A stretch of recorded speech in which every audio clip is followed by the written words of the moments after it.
Welcome back. We look forward continuing on page where we left off last week on page 232 in the original text of Tanya. Igeres HaKodesh, Perik Yud Aleph, the 11th epistle, Ve'al Kain, Reishis HaKoil, Sheyismach HaOdom B'yogil B'chol Eis V'Shah, which is about a bit over a third into the page. And it's the center of the line. Ve'al Kain, it's abbreviation, Vavayin Kof. Or if you're following in the English text, the corresponding English text, wherever you're following, however you're following, we are in the center of this chapter. Pretty much, this is the famous, you would even add that, known chapter, Machsidim, Yud Aleph and Igeres HaKodesh, as the Alter Rebbe comes across very strong, very poignant, in a way that we don't find it before to that degree. Alter Rebbe has these expressions, L'Kutei Torah and other works of the Alter Rebbe, many times for that matter, but in Sefer Tanya, if you want to have that general distinction of this chapter and other chapters, most of the chapters, Alter Rebbe tells us what we're meant to be driven to want a lokus, to want to stay focused on our mandate, to stay focused on our goals, our objectives, why we're here, and consequently, you're motivated in one area, so you're going to be less motivated, less focused on others. If it's the material, the mundane, just bodily comforts, because you're driven to one direction, to one area, with one focus, with one goal. Or you have your eyes and your motivation on that goal, on that focus, on that objective, which is, of course, serving Hashem. I was here, and I'm here to serve my master. That's why the neshama comes down to the world. So you repeat it time and again. Of course, everything else shrinks and reduces itself. That other desires, other lusts and covets, understandably, are reduced because you're so motivated and you're so driven to the reason why you were created. Again, to prioritize form over matter, the spiritual over the physical, objectives and goals over just natural, physical, and again, bodily comforts, and so on and so forth. But here, the Alter Rebbe says it much stronger, much more emphatic, and he comes across on the, so to say, the loisese part, dimension of it. Stares the Yid Chassid in the face. Every Yid, Amich Kulam Tzadikim, Amich Kulam Chasidim. And he says, do not have any desires in matters of worldly, material, worldly and the material. And he becomes very specific. He not only says this in a very general manner, but he says, he breaks it down, which is the package of life. Children, healthy children, life, sustenance, parnasa, that is, and don't have any desires of that. And understandably, that the message comes across. Like you used the other day, the term, it's a game changer. It's a real game changer because he is making it so clear that not only I'm going to tell it to you like the mitzvah say part of it, which you find many times in Rambam, like in Sefer HaMitzvahs, or when he counts them, the Torah itself sometimes takes the same mitzvah and says it in a positive way and says, do not do it the other way. In other words, don't do it. And again, there's myriads of examples which Torah takes the same mitzvah and has a positive command and dimension to it, and the negative, do not do it in a way that the result would be that it'll unfold in a way that I don't appreciate. And here the Alter Rebbe, in this chapter, Yud Aleph, flips it to the Leises as well, additional to motivating, driving in the message that we are here, to make a Kodesh Baruch Hu dwelling place in this very physical world, and telling it to us and drilling it into us, into our, not only in a way that the beauty of Chabad Chassidus, into our minds, into our hearts, and that Yid could really become motivated, truly motivated, to serve HaKadosh Baruch Hu. He can. Even any step he takes in that direction. The Gemara says, "Mikachin," they say, "Harbim lo maila." They assist him on high. Or they assist him on high in a very careful way, meaning to say Hashem does not overlook every step a yid takes in the positive direction, and assists the yid, sanctifies the yid to get onto that conveyor belt of Avodas Hashem. So when you have Chabad Chassidus, the perfect manual to Avodas Hashem, the Holy Tanya, which tells us to us time and again and puts things in perspective and allows us to ponder, to meditate, to appreciate, and to even derive pleasure from godly matters and the godly and the spiritual and the Torah and the mitzvahs. The connection to the Almighty becomes exciting when you learn Sefer HaTanya. Granted, and this is what the Alter Rebbe in so many different ways does, and elevated millions of Yidden throughout all the generations from the Alter Rebbe, and putting them on that unique conveyor belt of excitement and Avodas Hashem. Of course, understandably, that's who the Alter Rebbe was, and how it comes out so clear in this Sefer. But in this Laskil Chabina, he comes from the Leises, so to say, do not. The do not is much, underscores this matter in a total different way, as we can only appreciate. So we spoke about this. This is, I believe, the second. This is the third class. You can see at the very beginning. So let's try to continue. I will just say we did give it a little more of a backdrop in the beginning of Yud Aleph, which is a click away, beginning of this chapter, about this chapter, and generally the Igeres HaKodesh. This is the fourth segment of Tanya. Of course, for the newcomers, we speak about it from time to time, the uniqueness of this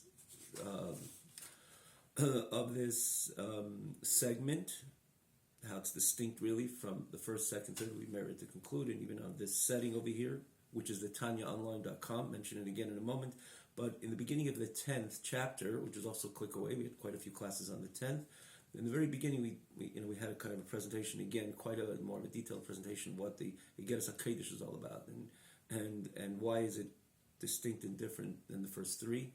In fact, it's easy to appreciate. It's Igeres. These are letters. These are epistles, given at a certain time. Even though, at the end of the day, it's messages for posterity, and because it's the Alter Rebbe, specifically becomes part of Tanya Kadisha. Again, we took the moment to explain a little bit what the Igeres HaKodesh, the backdrop, and there is an underlying common thread which the Alter Rebbe comes across in these very Igeres. Again, you can see it in the beginning of the first class of chapter 10. A backdrop of chapter 11, also in the first class, especially in the first class, we just learned a few lines because we brought the message and the spirit, rather, of this chapter home. So wherever you're watching this, we do mention, time and again, there is advantage of the original website, Tanya Online, one word, TanyaOnline.com, as all the previous classes are lined up in a very organized manner, easy to access. From the very beginning, again, we merited to conclude the Loshul Koti Amarim, Shaykh B'Munah, Igeres HaTshuva, and presently Igeres HaKodesh Yud Aleph. Also, there's an advantage. The text comes up on a separate scroll bar, such easy to follow, as we do mention it from time to time. So, wherever you're learning Tanya, there is again this advantage on this website that it's easier to find all the access, all the previous classes, and I say this as well. We do mention it because frequently, in context of the many times the Alter Rebbe speaks about a certain idea which is elaborated in another chapter. If it's L'Kutei Amarim, Shaykh B'Munah, or Igeres HaTshuva, or Igeres HaKodesh, which we learned till now or later.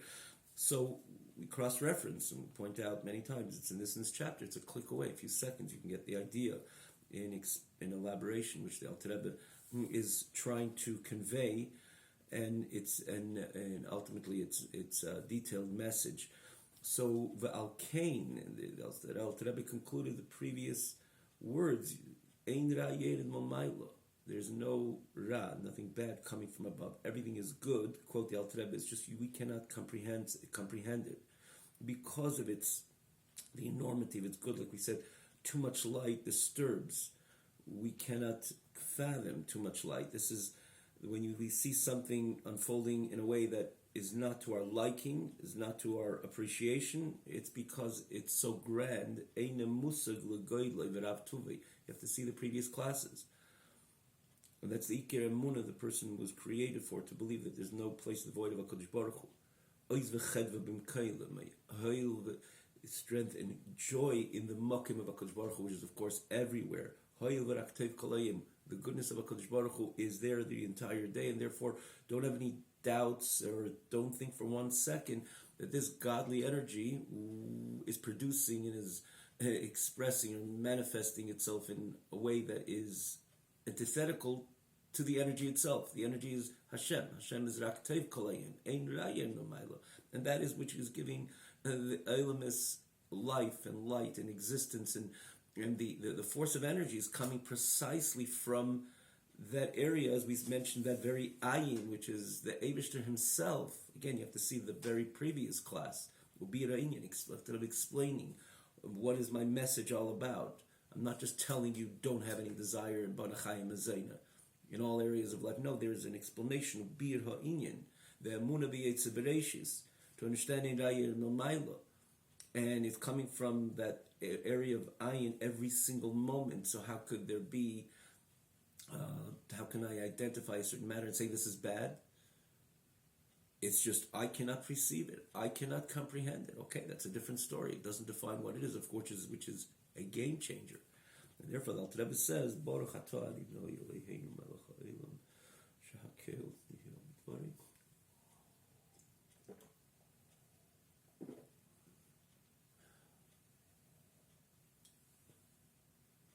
The Rebbe is about Cain. And therefore, once we understand that, again, please look over the previous class to understand where the Alter Rebbe is Al Cain. Therefore, Reishis Hakel, at first, Yismach ha'odam. In other words, it should be gestalt, established by the person, that he should rejoice. V'yogil, and he should be elated. He should rejoice, be content, elate, every moment, every hour. And he should live with a faith, mamash, that is, with a faith, with HaKadosh Baruch Hu, with Hashem, which gives him life, and is doing good with him, b'chol rega, every single moment. And it's not just periodically you'll have a dosage of taiv, of good, the rest let things unfold on their own. No, there is no such a thing on their own. The Dvar Hashem, the ayin, which is mahava machaya b'chol eisa b'chol rega, like the Alter Rebbe explained in the previous classes. Things just don't unfold on their own. Every moment there is the energy which is vitalizing, vivifying, bringing everything to existence. That moment in a state of nothing, total nothing, is nothing, to a state of something which is the state of being, ex nihilo, phenomenon, meaning to say that every moment Hashem is creating the situation. And if Hashem is the one creating that very situation right now, because he's giving the chayas, the energy to creation this very second or millisecond, every moment that is, b'chol rega. So therefore, I live with that faith in HaKadosh Baruch Hu, not periodically, but b'chol rega, every single moment. Because Hashem is mechayu meitiv imi b'chol rega. Because Hashem is every moment giving me life and doing good for me. And someone is saddened and laments on present unfolding situations, he demonstrates to himself that there's some bad coming his way, affliction of pain, and he's missing some good, which he or she believes that it's meant to happen precisely in this way. That's kaifer chas v'shalom. This is kaifer chas v'shalom. This is like someone as a heretic, because Hashem is right now from his ayin, meaning to say nothing is camouflaged or blurred. Yeah, it just happened this way. by chance. There is no by chance. Hashem is right now giving chayas this moment that is giving chayas, giving the energy, which is bringing this from a state of non-existent to a state of existence. So the mere fact that you see something, you're experience something, that is HaKadosh Baruch Hu b'chvei debatme, the Eibishter himself. And if it's unfolding in a way that I don't like it and I define it as bad and painful, and therefore I sigh, and therefore I am sad and I lament, what am I lamenting about? What am I identifying as bad? Of course, I shouldn't continue with the following words, because it's Hashem which is establishing this very scenario, this very narrative. He's creating it, ex nihilo, which means this moment, as this idea is unfolding, it's coming from HaKadosh Baruch Hu himself. And hu rak tov, ein ra yed mamayla. The Eibishter is inherently, in essence, essentially good. The core of HaKadosh Baruch Hu is the tov of HaKadosh Baruch Hu. And that is what's giving chayas, this is what is creating, not created in the past, in the 6 days of creation, right now, presently, vitalizing, vivifying, establishing this creation, this narrative, in a state of ayin to yesh, ex nihilo, mean to say that it's coming into, it's unfolding right now because Hashem is establishing this situation. And how am I defying it? Rahman al-Islam, heaven forbid, heaven forsake. As bad? I am lamenting and saying, oi, it's no good. What am I defining as no good? And therefore, so, yeah, without, that's why the Alter Rebbe says it's so strong. What's the point of a heretic? It's not nothing to do with God. The fact that I'm lamenting, the fact that I'm demonstrating signs of, oh, it shouldn't have been this way, and it's bad, and it's affliction of pain, and so on. In a sense, I'm disconnecting reality from the area how reality unfolds, which is, of course, HaKadosh Baruch Hu himself. Reality unfolds only because there's an Eibishter. When I establish this dissidence between the two, of course, this is what heresy is all about.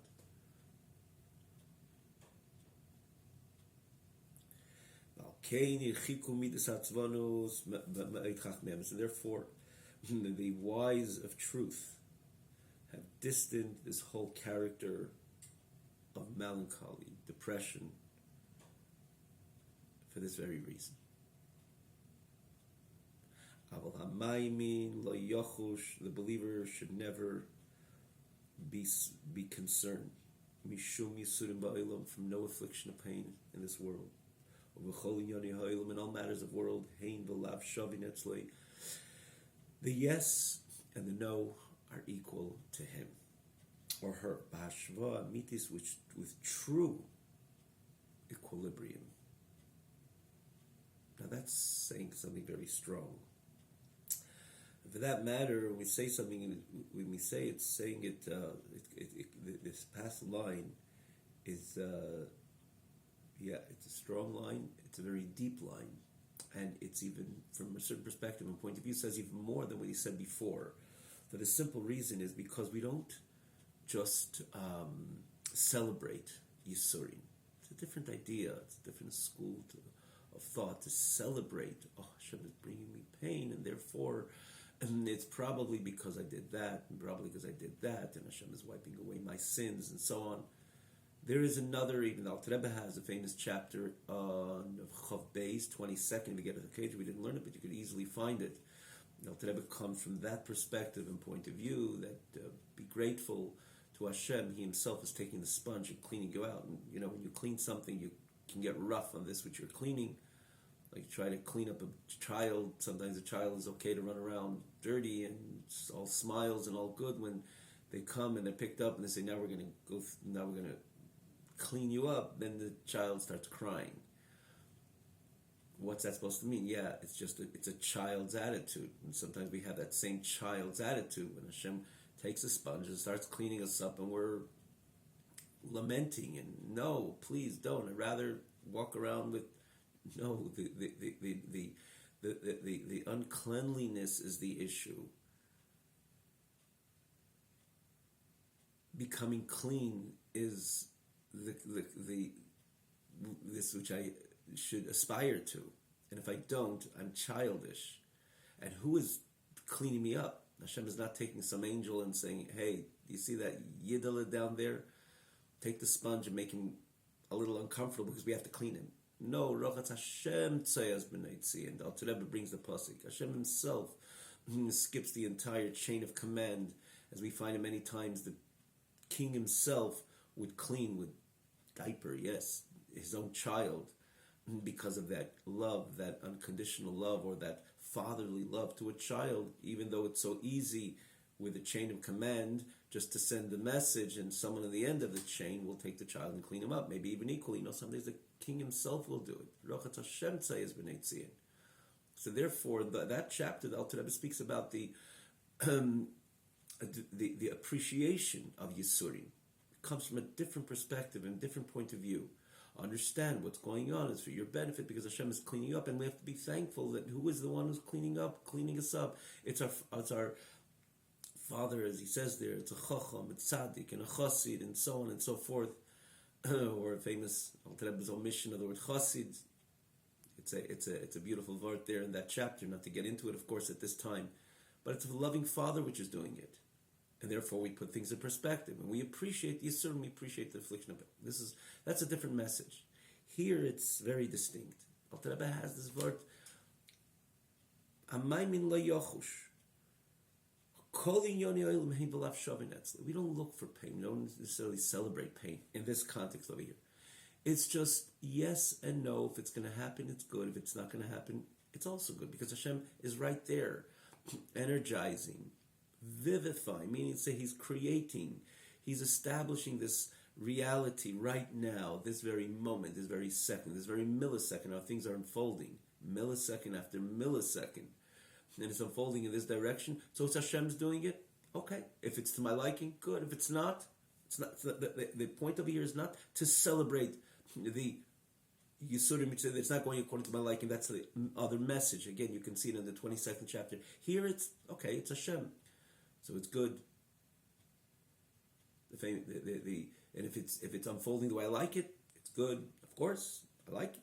It's nice. Nice when a person is in order to navigate life without any affliction of pain.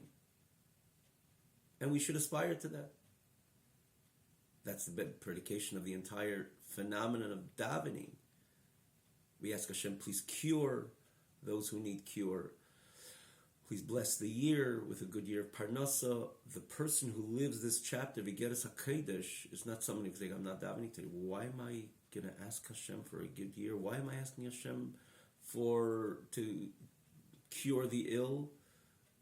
Which I'm just learning in the chapter, Hein B'lav Shavin, that's like that everything's coming from Hashem. Let it just be. Let it just play out in the best way possible. And it is in the best way possible playing out, because it's the best who's playing out this narrative, which is Hashem himself, every moment, b'chol eisa v'chol rega. So, why should I daven? Maybe I shouldn't daven anymore after learning Chat Perik Yud Aleph, which is, of course, nonsense. Hashem wants us to ask him, to beseech, and he wants us to try to retrieve, or try to glean, try to extract from above the energy which will unfold in a energy of blessing, that it should manifest the yes and Banachayim Zayin, and ask Hashem with complete submission in the time of prayer. And the more I submit myself to Hashem, the more I could establish the Yirotzin, the new Rotzin, a new energy which should ultimately manifest that those who need Refuah Shlema should receive their Refuah Shlema, their cure, in a complete cure, as the Lashon and the Bracha, Refuah Shlema, nothing less than complete. And so too when it comes to Baruch Aleinu, the saint Halamatu Livrocha, Pneihu Adama, it should be palpable, it should be tangible. V'sabeinu mituvecha, V'orach Shnaseinu, Kashanem Atevis Livrocha. I mean, you're really asking for the greatest blessings, and we're meant to establish a new energy. This is the idea of davening, to establish a new Ratzon. It should actually be manifest. And we should ask, and we should appreciate when things are going good, and we should recognize it, Hakoras HaTeva b'Kodesh Baruch Hu, identify it, align ourselves. There shouldn't be any sort of sometimes gray areas in our mind. Where is this blessing coming from? Yeah, it's coming from HaKadosh Baruch Hu, who you pray to this very morning, or this afternoon, or this evening. As we say to Maidim, the miracles, the wonders, which, if we're honest with ourselves, as they say, day by day, we can see day by day the miracles and wonders of HaKadosh Baruch Hu. And because this is the whole phenomenon of prayer, we draw a certain energy which manifests in a very positive manner, meaning to say positive, which is positive for our human conscious mind and feeling and experience. And that's what we're meant to aspire to. The point over here is that what if it doesn't unfold exactly in that manner? So I don't, in Yiddish, I don't varzach. I say, oh, okay. In the end of the day, it's who is creating this narrative? Who is establishing this narrative right now? It's Hashem. Okay, so that's Hashem. There's a famous song which is very pertinent over here, which falls in very precise. It is called, this is the precise message which this song, this melody expresses. I believe it's called the Dudala. The song is called the Dudala. I think it comes, I forget who the composer of the song is. But the point of the song is that if it's good, if it's good, it's you. And if it's not so good, or not good, chas v'shalom, we say chas v'shalom because we ask Hashem that this should only establish itself on a conceptual plane, not an actual plane. We have to really ask Hashem, and again, this is really the message of this very chapter, which is important. This is a very important part of the chapter, not only because it's the conclusion of the chapter, but if you want to take the message home, once Hashem sees there is seamlessness between our conscious mind, truly, our conscious heart, with Him, with HaKadosh Baruch Hu, when we put things in accurate perspective, everything turns around, and all the Hashem's energy is manifest, in an apparent good, in a positive good, and so on. So we really hope, as we learn, we mentioned time again, let it all remain in a conceptual level. It should be Ach Toiv Lebeis Yisrael, or Rav Tuv Lebeis Yisrael. The Rebbe has many times the Lashons Rav Tuv, the Tuv, or even opposed to Toiv. It's Bligvul Toiv, even in comparison to the usual Bligvul Toiv of HaKadosh Baruch Hu. Rav Tuv Lebeis Yisrael. That's where it should begin. That's where it should continue. That's where it should. By Am Yisrael, it should be Achtai. We mentioned last week the famous Parshas Miketz of the Alter Rebbe, that every Yid is deserving of Kol Tov Elam Hazeh. He brings from the Nebuchadnezzar. Took 4 steps. Hashem gave him a kingdom for 4 generations. Which Yid, says the Alter Rebbe, didn't do so much more for HaKadosh Baruch Hu? Every Yid is worth Kol Tov Elam Hazeh. And it should be manifest. Yidden should be gesund, and Yidden should be stark, and Yidden should be motivated, and Yidden should be excited, and Yidden should have all the brachas from A to Z, Aleph to Tov, in every area of life. As Alter Rebbe himself breaks it on Boneh, Chaya, children, and everything associated with nachas from children, and life, and sustenance, and parnasa, that is, and revicha, in abundance, as Rebbe say, kulam revicha, an abundance of all. Very case like this, based on the Gemara, based on the Pasuk, very case lachem bracha ad b'li dai, that's the way it should be. And we ask Hashem. This is part of our supplication as we learn this chapter. But what the Alter Rebbe is saying here, and back to the song, he says, if it's good, it's you. And if it's not good, it's you again. And if it's you, it's good. Eibs is gut, is doch du. Chalila nicht, is eich du. Unas du, is doch gut. Do. It's like that ending of the song. It's the intimate connection of the Yid with the do, with the Kodesh Baruch Hu himself. If it's you, it's good.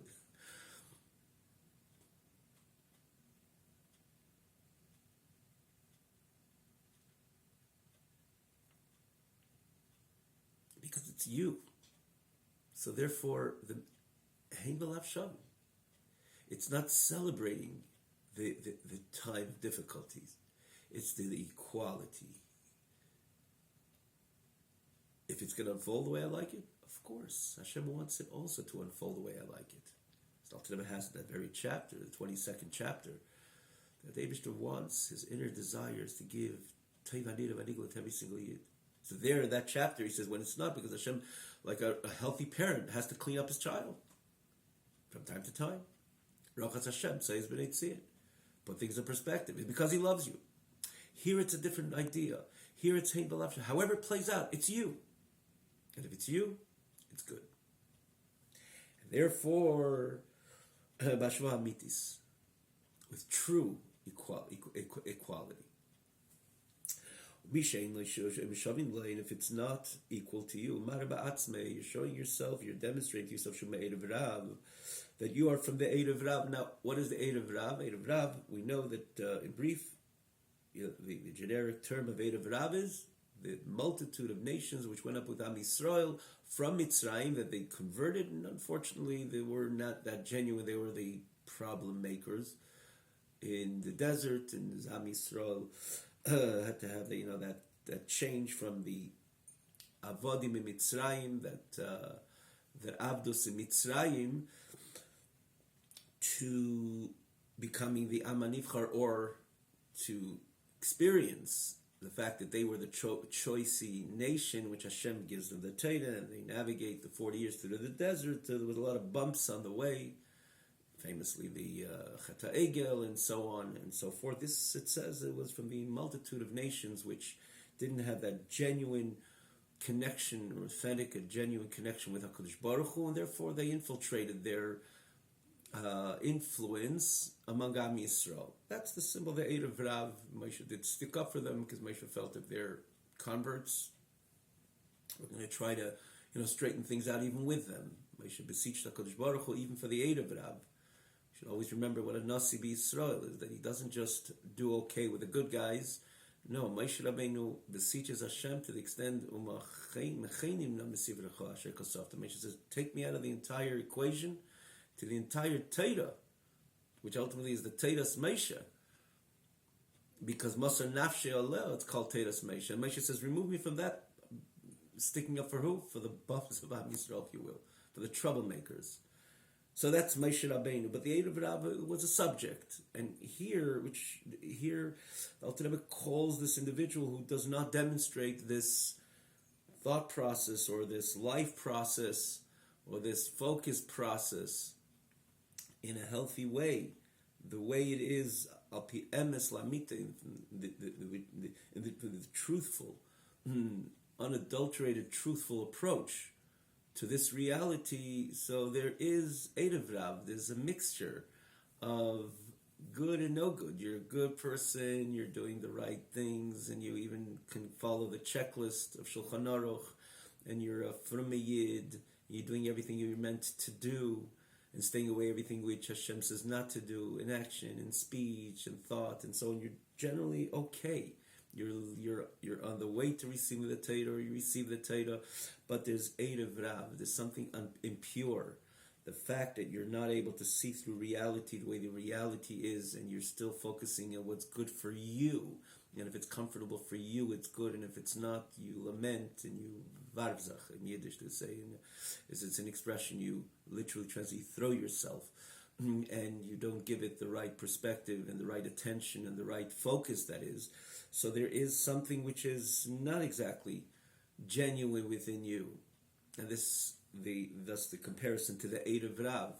As Alter said, in your whole service, the Kodesh Baruch Hu is that things should be okay with you. So you're ultimately, one way or another, focusing on yourself, even serving yourself, if you look at it subtly, because I want this to happen, and therefore I'm going to serve HaKadosh Baruch Hu, and I know the Eibishter is the source of good, so I hope that and I want it just to unfold in the way that I like it. So it's about me. So somewhat, your service is, so to say, focused on yourself. You like yourself. To leave the tutelage of HaKadosh Baruch Hu. I don't want that perfect connection. Because if I did want the perfect connection, Hein V'Lav Shavin, it's coming from HaKadosh Baruch Hu, and I'm within the cocoon of this Eid Hashem, this Ayin, as Alter Rebbe explains in the previous class, same chapter, this previous class. So I'm always with the Ayins, however things unfold from that very Ayin, Hein V'Lav Shavin, it's the same. But if I don't appreciate it and I lament, and many times lament demonstrably, so it's something that I focus on myself. I don't want to be perfectly aligned with HaKadosh Baruch Hu. I just need it to be good. But Hashem is establishing a different narrative. But if he's establishing a different narrative, I become depressed or saddened and demonstrate certain distastefulness in what is happening to me, to say it mildly, or many times again overtly lament. So I'm just like saying, okay, let me be out of the picture. I can't be too close to that ayin. So you're really separating yourself from HaKadosh Baruch Hu.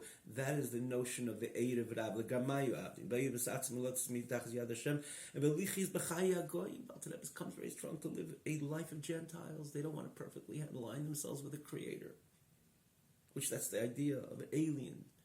Within the nation, the Nochri, he's alien, meaning to say he appreciates that dissonance between him and his Creator. And microcosmically, it's not the goy, but microcosmically, there is that notion that I want to do things for themselves, because I like myself. I like myself, so I like anything which contributes to my comfort. A life of flesh, as he says, and children and sustenance, and this is good for him. And Alter Rebbe says, such a person, it would be preferable that he was never created. Whoa, that's strong. And this Alter Rebbe explains, because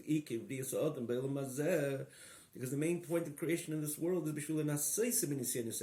is to test them with these very tests, to know what is really in your heart. You are put up to the task, you are put up to the plate, you're put up to this test. Hashem wants to know what's going on in your heart. Do you want to veer your heart after Elohim Achedim, which means idol, other gods, other deities? But of course, we're not talking about the conventional understanding of Elohim Achedim, that I take a stone and I bow down to the stone. Of course, that's stark, that's extreme. But subtly, it's the same idea. What is Elohim Achedim over here?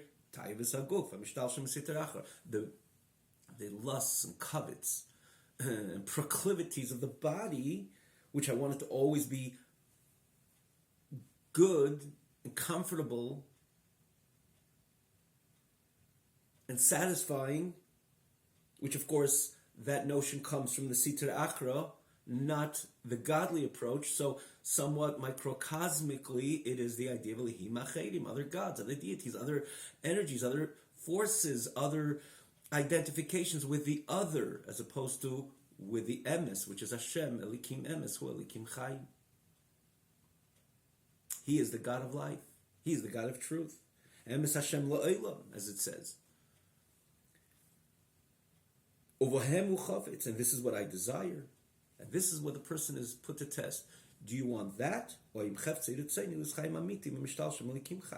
your desire, your motive is to live a true life, a life evolving from the God of life. And Alter Rebbe says, Af she'eini yachol. This is a strong word over here, as he says over here. There's certain versions of what you don't have the word Af she'eini yachol, and I'll explain in a moment. Oyim chafetz iritzayni, Af she'eini yachol is chaim amitim, a different way to put it, because you swallow the Af she'eini yachol a little bit in between the phrase and the, as you say, when you read it that way. So let me just, if Sheini Yochel is like, that's the culmination of the phrase, so then it comes out a bit too strong, or as you read, or if your desire and your motive, even you can't, Maimer HaMuzgar, like parenthetically saying, tangentially saying, Liz Chaim Amitim, to live a life of truth evolving from Hashem, that is where you're put to test. What life are you choosing?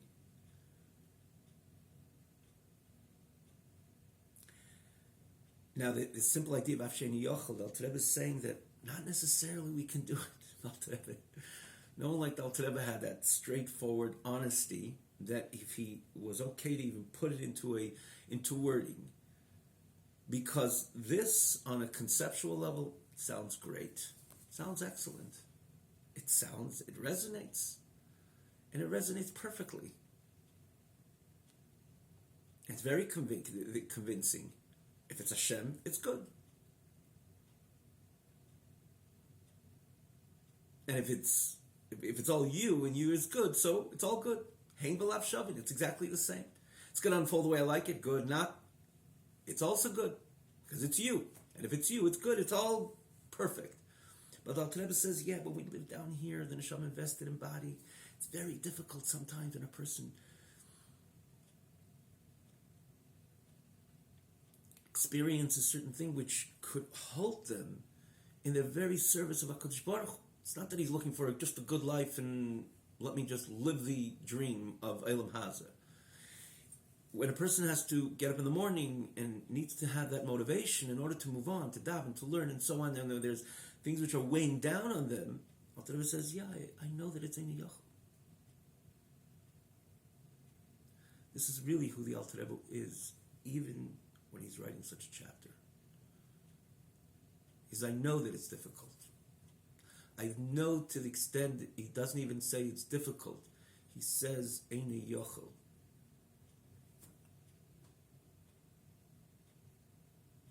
Okay, so by Moshe Rabbeinu demanded the famous Eila Advarim, Moshe Diber Moshe. In other words, the message of the fifth Chumash is famous, meaning to say the message is famous. The message, the Moshe Rabbeinu designates an entire Chumash. The Eibishter designates an entire Chumash. The Moshe Rabbeinu should demand of Yidden time and again. He becomes quite tough with Am Yisrael. But he's Moshe Rabbeinu.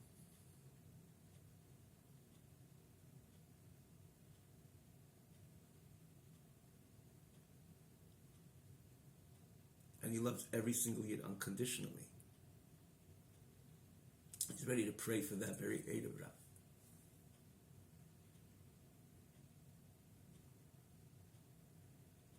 Interesting, Dr. Erev Rav. Moshe Rabbeinu stands up for the Erev Rav.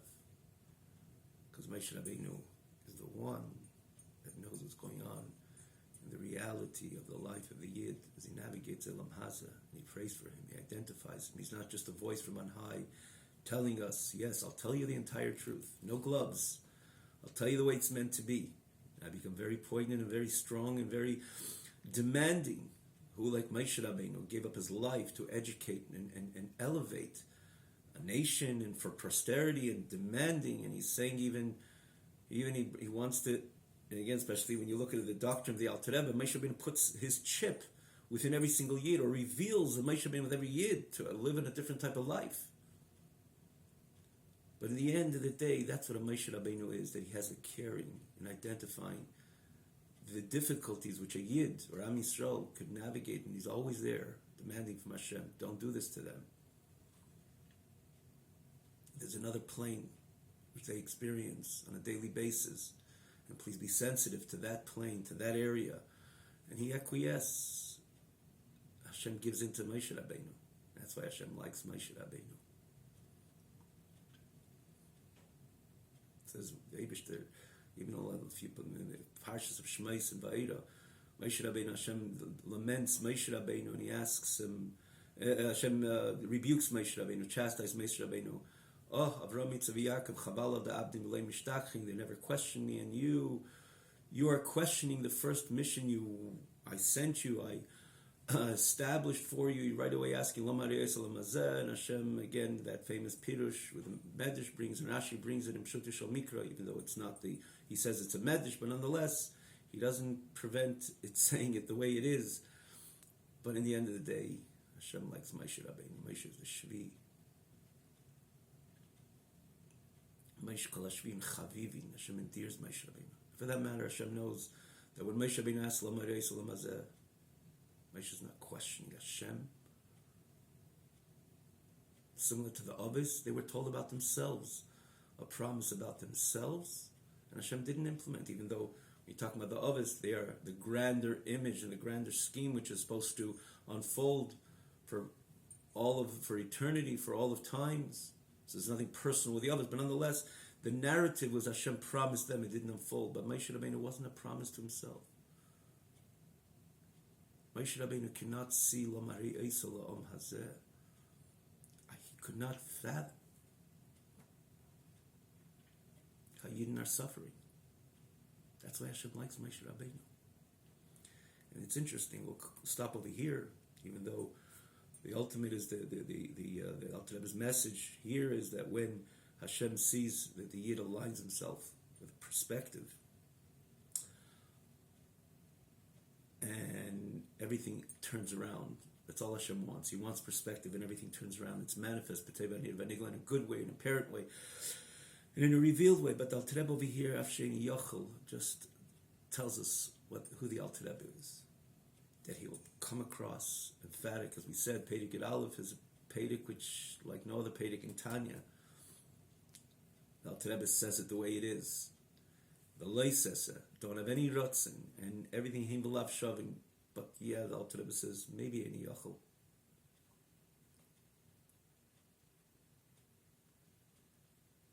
Maybe as a human being, maybe you can't. Maybe it's difficult for you. I got it. But don't go away from the message. He combines, he consolidates, he amalgamates both so carefully. On one hand, the Yid has to know, demanded from you to put things in perspective. And for that matter, this is what I came down to this world.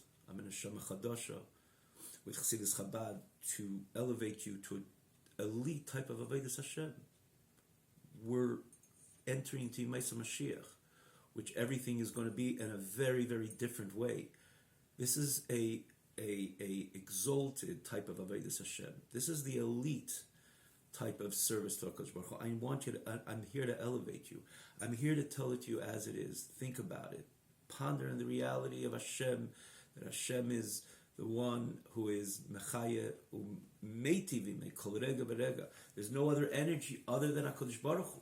Hashem is the only one which is right now giving you everything and establishing everything. Whatever is happening to you right now, in this very second, and the next second, and the next second, is coming directly from HaKadosh Baruch Hu, and I want you to appreciate it. I want you to understand it. And therefore, there should be a seamlessness. There should be perfect symmetry, you and your Creator. And I want you to do it, and I'll come across very strong. And if not, I'll tell you that it's an Eid Rab approach. And if not, I'll tell you that it's Elihim Achedim. Somewhat there is a subtle type of idolatry even. And truly understand that Hashem is putting you to the task, giving you this test. He wants to know the das. What are you choosing? You're choosing yourself to leave the warm cocoon of HaKadosh Baruch Hu, and your service is somewhat focusing on yourself, or you want to have that perfect alignment with HaKadosh Baruch Hu, that seamlessness with Hashem, to be within the Chaim, that very energy, to not to ever want to leave, and whatever it means, Haim Alav Shaman, this is an elite type of service. Together with that, the Alter Rebbe says that sometimes it's Eini Yochel. Not necessarily we can. Alter Rebbe says I'll identify with that. And I will put it into the same letter. If it's a Maimer Amuzgar, apprentices, but I will say it because I know exactly who you are. And I know your struggles. I know there is an Eini Yochel dimension. And I really wish you all the best, as Alter Rebbe will conclude this chapter.